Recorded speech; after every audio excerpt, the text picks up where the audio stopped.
ఈ నేపథ్యంలో కొన్ని గాయాలయ్యేటట్టు చేస్తాడు. విను, కొన్ని గాయాలయ్యేటట్టు పరిస్థితులు కూడా వస్తాయి.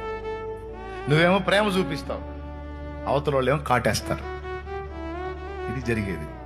నువ్వేమో దేవుని ప్రేమ చూపిస్తావు, అవతల వాళ్ళు ఏమో నిన్ను వైనం చేస్తారు.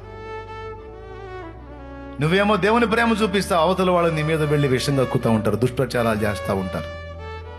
నువ్వేమో ప్రేమ చూపిస్తావు, అవతల వాళ్ళు నీ మీద, నీ ప్రేమ పొందిన వాళ్ళు చండాలంగా ప్రచారం చేస్తుంటారు నీ మీద. అది నీ చెవులకు వచ్చినప్పుడు గుండె గాయమైపోయింది.